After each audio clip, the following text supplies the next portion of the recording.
Well, hey, diet disruptors, Carrie here, and another episode with a client who will inspire you like no one else. I am so excited. I wanted Katie, I call her Katie Mad Dog because her Facebook name is Mad Dog.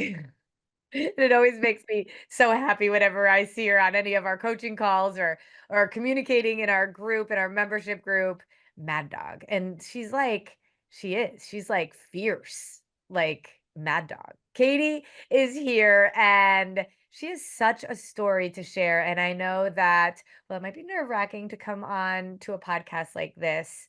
She pushed through her fear because she knows she has a story that she needs to tell because it will inspire other people. So, hi, Katie. Welcome.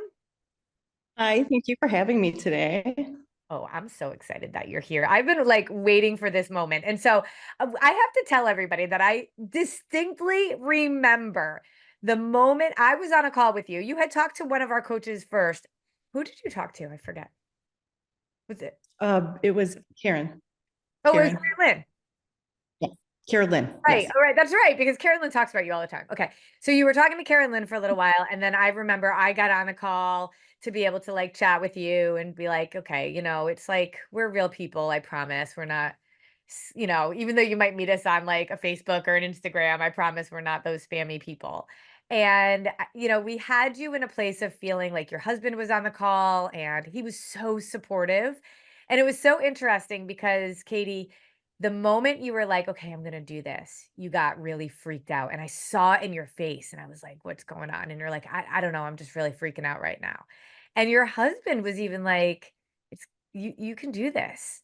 You can do this. He was so supportive, but yet it's almost like you didn't have faith in yourself in some reason. What was going through your mind at that moment, right before you were about to like literally click the button to say yes? So I kind of remember like the feeling of when I first did a half marathon. It Okay. was like the scariest part is right before the sound goes off and you start running. And it's like you start fearing like, can you even do this moment? And I was like, I don't know if I can do this. And yet my husband's sitting here, Carrie Lynn's sitting here, and you're sitting there, and you're like giving me pointers and things like I can do this. But I had self-doubt. I doubted myself because I've had a past of doing the programs and they worked for a short term, they didn't work for a long term. And I was like, is this just another one? But it didn't feel like just another one. So my head was spinning. Yeah. And so I kind of took my husband's thought process at this point and just kind of decided, you know what, I'm going to bite the bullet. But I had to really work through those moments. Yeah, yeah, because you were making an investment in yourself financially, but also like you were buying into the idea that this was it. And what if it's not? Then what do you do? And I always think that that's part of the fear that I don't even know if we realize right away. Do you think that could have been part of that too? Oh, absolutely. You've been told many times, I did other programs and some of them are like very promising. And yet when you start doing them, you know that there's something missing. And Mm. so in my brain, I'm like, is this something else that's going to happen that's going to be missing? Or is this really truly the last nutritional advice I'll ever need? And And it was the last advice I ever will need. I love it. So let's backtrack though a little bit. When you actually started talking to us, what was going on in your life? Why were you at this place where you actually got on a call with a random woman who had an ad on Facebook and said, I'm willing to hear what you have to say? Because in order to get to that place, you have to be in a pretty bad place, I think. Yeah, so what I had lost weight a while ago, like, give or take 10 years ago. And it is easier when you're younger. And I had just recently gotten married, like very recent. It was October, and I joined in, I think, late November, early December. And I didn't love my photos, but it was moreover that I wanted to go do things with my very active husband. Yes. He loves to be like, we're always doing things around the home. He's building you know, um, a fire pit right now with like big stones, and he's just always go, go, go. And I was like, I want to keep up with him. Mhm. But I also missed that self that I had when I did lose weight and I was more agile and I was able to do all the things that I wanted to go do. And life happened. And I had a horrible relationship prior that just had me feeling very insecure about food. He Mm, was one of those people that kind of forced me to eat big and not healthy foods. And so I started putting on the weight. mhm, And then I ended up putting on even more weight after leaving him, because when you leave a traumatic relationship, you tend to go towards food. mhm, And sometimes it's not just eating too much, it's actually eating too little. yeah. And so you compensate between the two. You binge eat and then you stop eating, and then you binge eat and then you stop eating. And so there were days I would probably not eat but one meal a day Mhm, and just live off that one, sometimes ginormous meal and sometimes very small meal. mhm, And I realized how much I was not serving my body, or technically my soul. mhm, And so I had started realizing how bad of a relationship I had with food. Food was one of those things that was just, it was more like I always felt like I was indulging, even if it was healthy. mm. And I thought that it was guilt ridden, even if I put one morsel in my mouth. And which is kind of goofy because we are needing to eat. We have to eat Yeah, but to you live. gotta really learn. And so I started, I think people know the concept of that, like, sure, but our mhm, diet mentality is deficit, deficit, deficit, less, eat less, eat less, eat less. So anything you 100%. eat, you then struggle with because the idea Mhm. is, can you muscle through hunger pains? That's what it's going to take. And it's just such misinformation. Very much so. And I mean, until I met you and this whole group of amazing people, I thought apples were terrible for you. Oranges were too much sugar. It was like you can't eat. I mean, I went on when I lost weight the first time, I did it so unhealthy. And I Mhm, never served my soul either. So for over a mhm. year, I never ate ice cream because that would be terrible. And I realized in the end, that's also devastating because you got to enjoy life too. And Yes. so this whole program has really put back in my brain that, food is actually okay. There's nothing wrong with food. And it's how you nourish your body that's going to help you thrive in the end. And it's okay to have those days where you have a little bit more soul-filled foods, as long as you go back to the body-filled foods more often. It's a balance. You sound like a coach, Katie. Someday I would love to be a coach. It's amazing to me how far you've come in your confidence.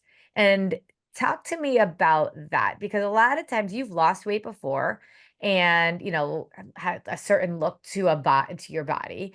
And yeah, I will say all day long, there's plenty of skinny, unconfident people, smaller people who are not confident, and there's plenty of larger people who are confident. Confidence does not come from the size of your body, but it comes from if you really believe in yourself and what you're doing is right. And so talk to me about your confidence these days. So it's funny. I still struggle sometimes with my body image, but I think that that is something that I'm working against. It's like I start thinking about how I wish I was this, but then I say to myself, but I'm on the road to a healthier lifestyle, which will, sure, it will get me to lose the weight, but in the end, it's going to help me mentally not hate myself for having a donut. I don't, it's like I don't eat them very often. If I do have one, I don't have to self what's the word I'm looking for? Despise myself because I decided to have a treat. And I think it's a food freedom to realize that food can be fun.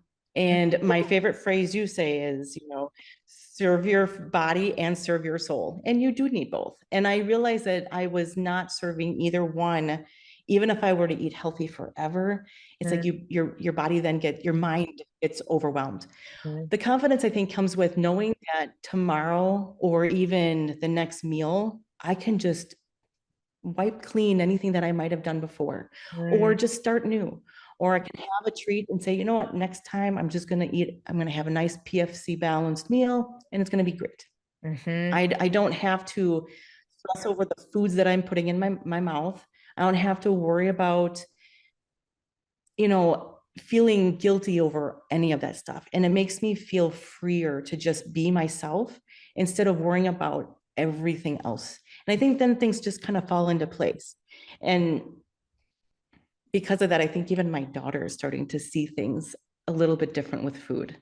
And I think that that's helping me also realize that I'm on the right track too. For sure. I mean, you cannot teach what you do not know, believe, and live. And there's no way, if you are not a rocket scientist, that you really truly can teach your kids how to be a rocket scientist. You can give them books and maybe, lead them in that direction, but you're not going to be able to be the one to mentor them.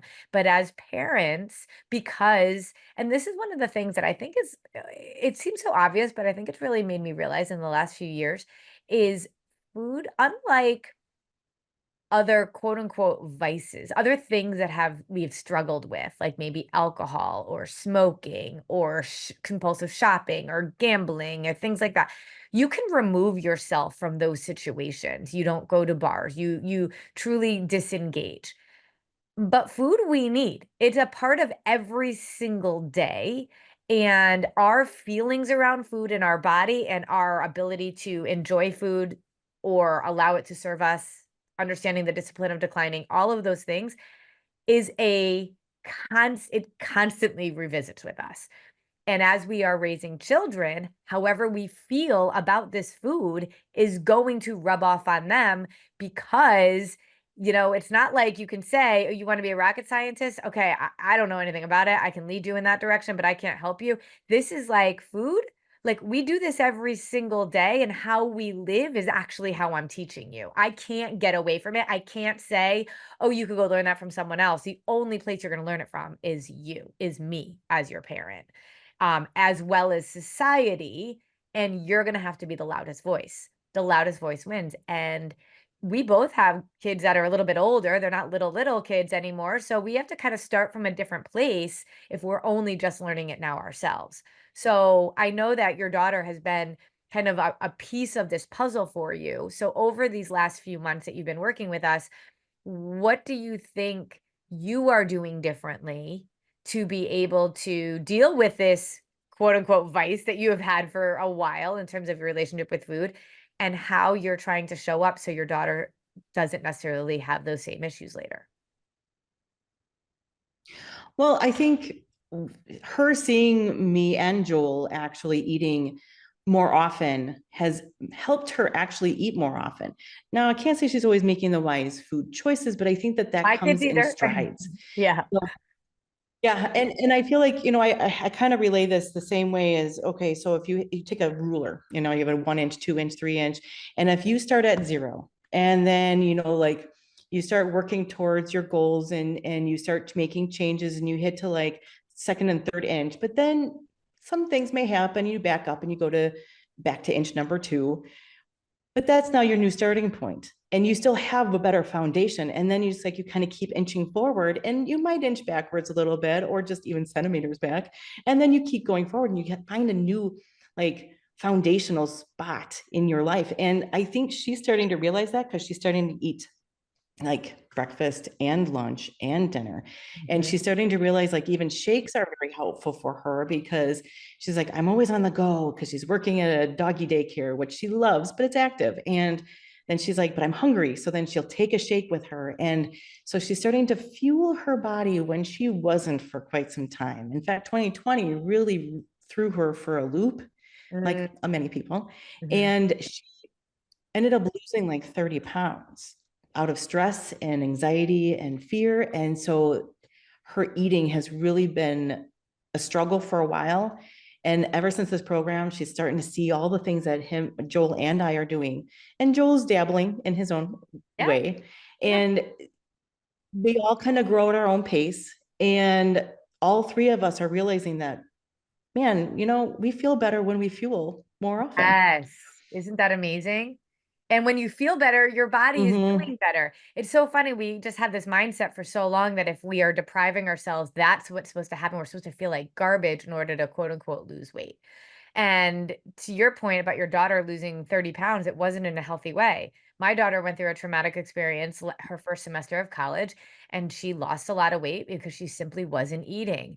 And she was absolutely not the healthiest version of herself. And we have to get out of the mindset that going after weight loss means health. Weight loss is a byproduct of a healthy body. but we could lose weight and be very unhealthy. And so you lived that. I did. I lived that working with a different program at one point in my life. And I don't know how much I can say on that, but Yeah, whatever. it You can was, say anything. We they had were, no rules. it was, okay, good. It was Weight Watchers, and you have points. And so I'm looking at these points, and I would eat everything earned and given to me, and I still would lose 3 to 5 pounds in a week. And I thought that that was nuts.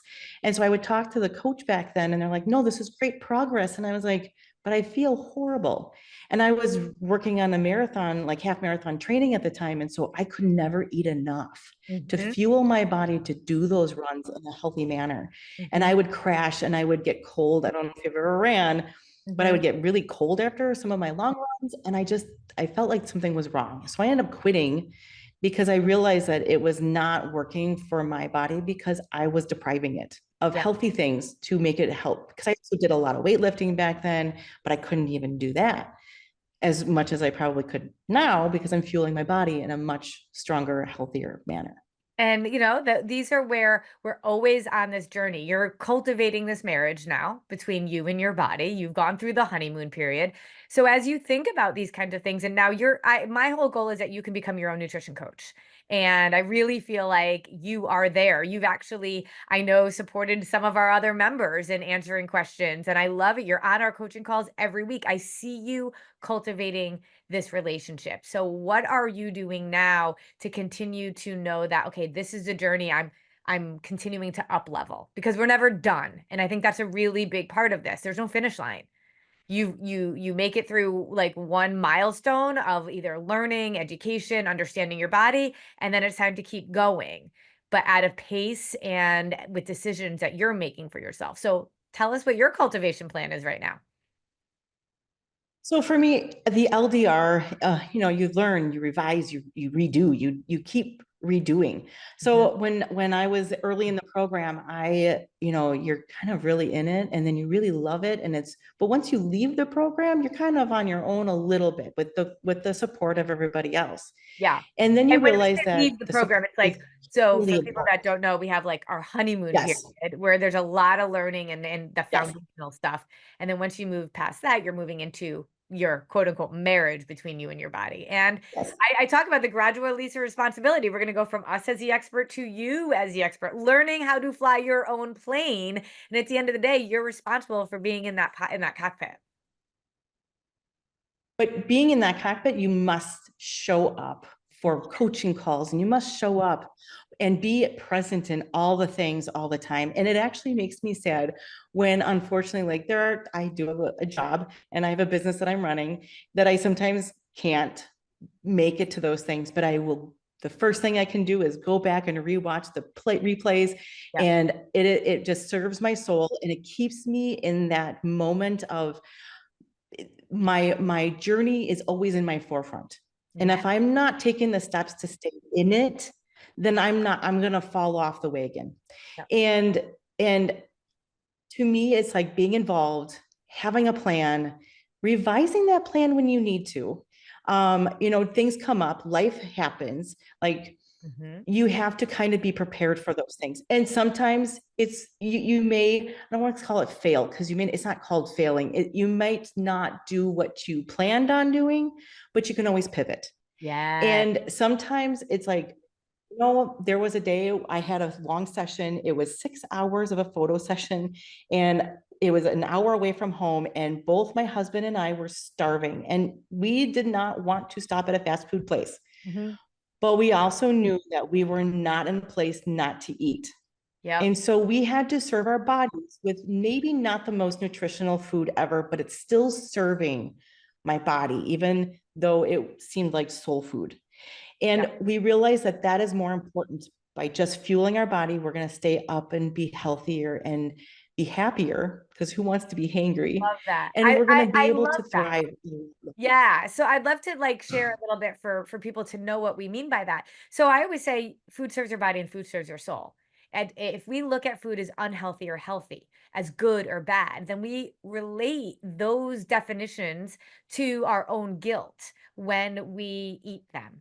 And it's a dynamic concept because to your point, you had nothing else. You didn't have any food on you. You didn't even have like any protein bars or anything like that. So it was like, okay, we got to eat. What's going to serve our body right now? And if it's going to be Taco Bell or Wendy's, okay, that's fine. It's going to serve our body right now. And how can I make the choice that's going to serve my body the best as possible? And Wendy's would not always be food that is considered serving your body, but when you have no other options, I don't know if it's Wendy's, McDonald's, Taco Bell, it doesn't matter. That is a moment where Taco Bell serves your body. And I think that that's a really cool way to be able to pivot and be your own coach. Like, this is what I got here. So, this is what I'm going to do. And by not attributing it to good, bad, healthy, or unhealthy, but this is my opportunity to serve my body, there's no guilt anymore. Isn't that cool? Yeah, no guilt at all. It was so cool. And it was one of those things where, you know, we knew we'd probably not feel the greatest because when you're eating clean and you're eating healthy, you tend to feel things a little bit different. Yeah. But at the same token, it actually wasn't as bad as just being so hungry that you wanted to eat your left arm, you know? Yes. So it was one of those things where I'm like, let's just do this. It's just today. We can get back on track the next meal, the next day, and we'll be fine. Yeah. And if you have to, you can eat a very clean, you know, meal, you know, when you get home, like 3 hours later or 4 hours or whatever it is that you need. Yeah. And so it was, the whole concept is very freeing, and it makes me not so tethered to the scale. It's not Uh-huh. tethered to um, putting a chain on the fridge. I don't have to worry about feeling guilty about any morsels that I do put in my mouth. Learning how to feed my body and fuel my body, move my body, spin my supplements and my exercise and my stress level, and let alone sleep. I can't tell you how much more I sleep. I have been an insomniac most of my life, and Wow. now I sleep. I sleep so good most of the time. And usually, like last night was a really hectic, or yesterday was a really hectic day. So I didn't sleep them out like the best, but I don't feel horrible because my body is still working better than it has in years because I'm fueling it, I'm moving it, I'm loving it, I am taking care of it, and now it's starting to take care of me. I love it. And I think what's so cool is you have now made the decision that you are going to get certified as a lifestyle coach. And I know that was a hard decision for you a little bit. You were like, you texted me, you were like hemming and hawing a little bit about it. What was hard about that decision for you? I, you know, there's times where you start questioning, well, can I really do this? But this has been a passion of mine. I was a dancer for 15 years. I did point ballet, jazz, tap, all those things back when I was a kid. Up through, I think I was 17 when I quit. And I've always loved moving. I then, like I said, joined a gym and I started working out, lifting, running, did a couple, small marathons and 5Ks and 10Ks, and just love moving, sort of lifting weights, and movement has always been a big deal. Health has always been a big deal. My family's not always the healthiest, and I think I always just wanted that healthy realm. Yeah. And so being able to teach it to other people is kind of been a passion. But for a short term, I was like, I don't know, is it something that I should, could, can do? Had those questions, and that's spinning thing again. But then my husband said, you're already kind of doing it, so you might as well just get certified. Yeah. Yeah. And I could just see how you really, I mean, anybody that has come full circle has made such a transformation in their mindset. The reason I chose the hat today was because mindset mattered so much for you in your journey. And because it mattered so much for you and you've dug in, I always say, like, you just got to pick up the bowling ball. We're going to put the gutter guards down for you. You have picked up the bowling ball every single day in some way, shape, or form. And as a result, your self awareness, your thinking about yourself, your confidence, everything has changed. You're still on this journey, just like I'm still on this journey. We're all still on this journey, but you are so far ahead of where you were not that long ago. When did you actually start? How many months ago was it? I want to say December Yeah, I thought it when was I 6 months, joined. but I think it's longer than that. So we're talking about 8 months. Yeah. I mean, there was a noticeable difference in how you understood your body and food within weeks, without a doubt. Would you agree? Oh, absolutely. The program was so eye-opening. I actually, Joel would walk in and I would be full of tears because things just hit home with me and it just made me understand things that my body knew, but my mind wasn't understanding because we've been so dictated by so many different things and in our lives from pretty much from birth. And so it was just an eye-opening thing. And I loved every lesson and thing that I was ever read or watched or anything. It just made me realize that I wasn't nuts and there was a better Oh, way. yeah. And so that to me opened up so many doors and it has just made me relax in who I am, knowing that I'm on a journey. I even have it tattooed on my body. Journey right there. Is that new? I got no, I got it when I was 40 because I knew my life was a journey and it's not a destination.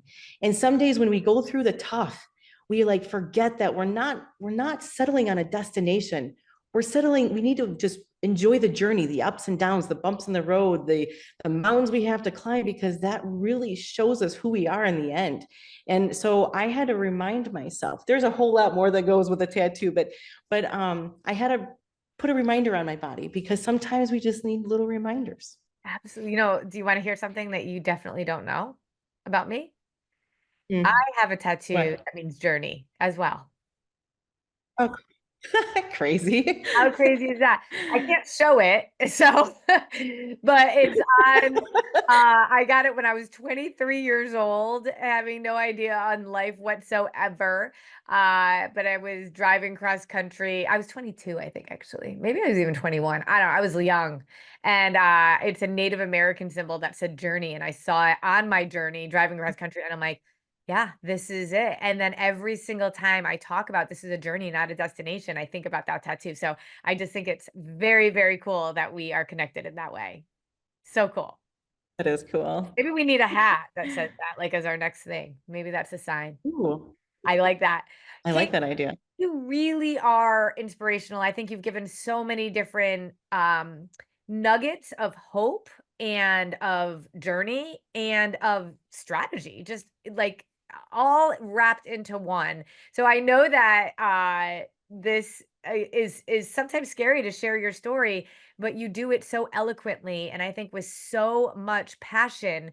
And I just, when I think about that woman I saw that was so nervous to push that button to say yes to herself, and then who you are now. You're just that version of yourself that was waiting to come out, that your husband knew was there, that you deep down knew was there as well. And, my husband always says, if I had to bet on anyone, I'd bet on myself all day long because I'm the only one that I can control. And at the end of the day, as scared as you were to bet on yourself, you were in control to be able to do this. You just needed the right roadmap to get you there. And at the end of the day, once you had that, you were just flying. So I can't wait to see what happens next. Get yourself certified as a coach and let's see what more of Katie we end up seeing. Oh yeah, I'm excited for that. I'm excited to learn more. I'm kind of a info learning junkie, and yeah, I'm looking forward to anything that comes up next. So cool. So So cool. yeah. So as you're listening, if you're getting inspiration from Katie, put in the comments what you're taking away from this. If you're interested in figuring out how you can too be on a journey like this, put a comment below or go visit us at disruptivenutrition.com/training and we can show you exactly what Katie is doing. And if you are interested in getting certified as well, you can go to mypfc3.com and go check out the certification that Katie's doing. Katie, you're the best. I'm super excited about all that's coming, and I'll see you on the next coaching call. Awesome. See you. Bye.